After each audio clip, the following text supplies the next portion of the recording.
Okay, credit is next. So you saved the day. Huh? But you saved the day. Yay! Yeah, they got turned down by lenders because they didn't know, because they were working with a mainland lender. They didn't know that it was short-term rentals. Yeah. So like when they got the condo docs, they were like, "Whoa, this is short-term rental. We can't do this kind of a property." Yeah, it doesn't have any owner occupancy there. Yeah, exactly. Okay, what makes up your credit score? So credit score is made up of 1, 2, 3, 4, 5 different parts. Okay, it's really about what share of the pie that drives the score. So the first thing, obviously, is going to be your payment history. And people will say, well, you know, I had really good credit before, and then something happened, like I got divorced, and then my ex messed up my credit, but I've got really great credit because I had it once before, okay? It's a snapshot of what's going on now. So if you didn't rebound from that event, it's still going to affect your credit, okay? And then they'll say, well, all of that happened, you know, last year, the last 2 years, but as of right now, I'm great. And maybe you are, but it's the history that's already happened, so you need time to pass before that credit's going to build, okay? Amounts owed. 30%, the other 30% and biggest piece of the pie is going to be how much do you owe. So when you have a mortgage, that is an installment loan. You cannot really do that much about what you owe and it doesn't matter anyway to the system, because as long as you're making your payments on time, it's assuming that you're doing what you need to do, okay? Where you get into trouble is really going to be with your credit card debt.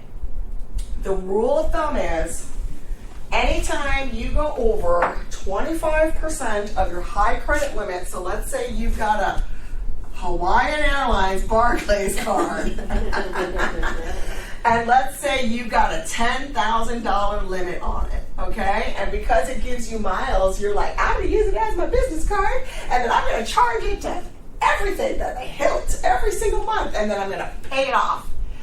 And then you're like, why is my credit score so terrible, okay? It's because the equation runs everything in math, models, mortgages, doesn't matter what it is, it's all algorithms, right? That, you know, read things, and then based upon that they make a assumption of what's going on. So the rule of thumb is anytime you go over 25% of whatever your high credit limit is, it will bring down your credit score. A credit deterioration activity is to always max out your credit card. A credit building activity is to always stay below 25% of that card. The reason why is because the algorithm looks at it and says, something's wrong here. Either he's not making enough cash, that he's got to lean into his credit cards, or something's happening here, but the normal person would not charge up their cards every single month unless they were leveraging it in some way. Now, it could be, like we talked about, that, you know, you make plenty of money, there's no problems here, I'm just using it for the points, but that's not the way the algorithm works, okay? It doesn't take into consideration that you're trying to get free flights. It just takes into consideration that for some reason, this person every single month has to put 10 grand on their credit card. Like, is it the way they're getting paid? Like, what is going on with this person? Okay? And then, over time, let's say that you have 5 credit cards, and over time, all of them keep getting bigger and bigger and bigger, right? Which is what happened across America over the last 2 years, because everybody had a terrible time with their job and their finances and with divorces, right? What happened after the pandemic? Everybody got divorced. Everybody got married, and everybody got divorced, and then like everybody had kids, whether they're divorced or married, you know? But everybody had all of these life events and all of these things happening and all of these things moving. So because of that, a lot of their debt load went up. And so it wasn't just America's debt load that went up, it was the people in America's debt load went up. So right now, they believe that the statistic stands at like most people that went into or came out of the pandemic, because actually the pandemic allowed people to make money. If you were a homeowner, you made a lot of equity. And then because you weren't spending money on stuff, because you weren't going anywhere, you saved a lot of money. So they talked about the wealth that everyone had coming out of the pandemic, right? Because everything went into savings. But then what happened? People weren't paying their mortgages. because they took the forbearance. People weren't paying their student loans because they took the forbearance. Were those people sucking money away? No! They were like, I'm going to this, and I'm going traveling, and I'm going on Instagram, right? So because of that, the debt load in America, they all picked up cars, right? Remember, they're like, cars are at an all-time sales high. Everybody was buying their car. They're taking the $1,200 down and buying the car. Like, everybody was doing all of these crazy things. And then when all of that lifted and then life came back to where they had to pay rent again, they had to pay mortgage again, they were like, oh my God, I can't make any of these bills. But then it was too late, because a lot of them also lost their jobs and stuff like that the last couple of years. And then our industry had a terrible time. So there were so many reasons why, all of this has led to higher debt. And then, so that goes back to amount owed. So if you want to do a credit building situation, you have to keep it to below 25% on every single card, and then make sure that you're paying it off every single month. New credit, this speaks to inquiries. When someone pulls your credit, it will drop a few points. People will be worried when you apply for a mortgage, it drops your credit score about 8 to 10 points. Guess how much it is when you apply for that Macy's card where they promise you $50 off? 25 to 30 points. So every time that you go to Best Buy and they're like, save 15%, just know that you're going to drop your credit score, right? So that's why we say, if you are trying to buy a house, do not let anyone pull your credit. And if you go to the mall and you take 3 applications that day, guess what you did to your credit, okay? And then, I don't know if you ever had a Macy's card. I'll never have a Macy's card in my entire life. Those people are terrible. Well, they'll throw you in collections for like $1, like it's nuts. But anyway, so Macy's and some of those, because once they take in your card, you go to like an offshore situation, and then their interest rates are so high anyway, and then the mail was kind of messed up, and I paid everything off, and I had like 59 cents or something with the mail, and then they like threw me into collections for $1. They actually sent on my credit report $1. But that's most of the consumer credit cards. And if you try to get a hold of them on the phone, they're very, very difficult to get hold of. How long does that last? A collection? The points off of your FICO. 120 days. Oh. Yep. Yeah. Well, the inquiries stay on your credit report for 120 days, but it really depends on how you perform on that credit card. So once again, if you went and you applied for the credit card, Macy's, and you took it for $1,000, okay, and then you came over here and charged it up, you'd probably lose like 50 points, because the system would be like, why did she go get new credit? And then because she didn't have enough cash, she had to put it all on there. Something's wrong, okay? So same thing. That's why when you see somebody with a bunch of credit inquiries, boom, boom, boom, boom, boom, the system's like, something's wrong, they're searching for money, this person's broke, right? I bet their credit is on the way to being on the dumps. We better pay attention to this. And then when it comes to length of credit, so this speaks to also a millennial demographic, right?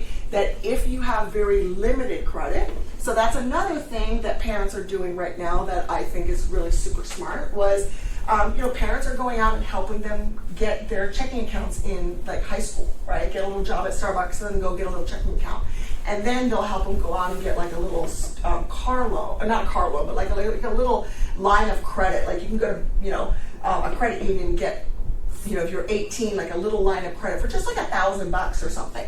Not so they can use it, but so that they can start to build credit. Because as a first-time home buyer, you can actually buy a home with very limited credit. In fact, you don't even have to have a credit score. We have something called alternative credit, as long as you can show you've been paying utility bills, cell phone bills, rent, right? We can use all of that stuff in order to get you a loan. We can even use all that stuff to get you a USDA loan with 0 credit score. And I did have that case. It was a gentleman that was a contractor, so he just never had any credit cards. He paid everything in cash. And but he had rent, he had a cell phone, and he had an electricity bill that he'd been paying at his place. So we got him a 0 down USDA loan. And same thing, he went to a few different lenders, and they all told him that can't be done. But the guideline allows for it. It's just how much work are they willing to put in, and do they know the guideline well? And then credit mix is how many types of credit do you have? So if you've got a credit mix would be a car loan, a house loan, a credit card, right? All of those things would play into your credit mix.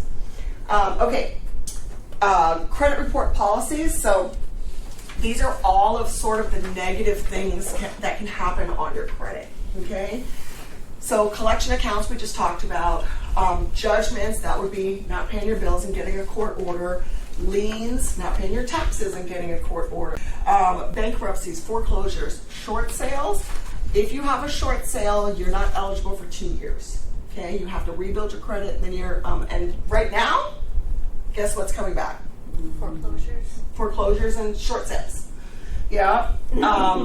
And then especially people that bought a year or so ago and they did 0% down. In fact, we just had a veteran in here not too long ago. He didn't get the loan from us. Like he was not our client, but we were doing his servicing, and then he happened to be here in Hawaii, and so he did come into my office, and he was having they bought, well, especially with the VA loans, you do 0 down, then they put a funding fee on top, right? So now you're underwater.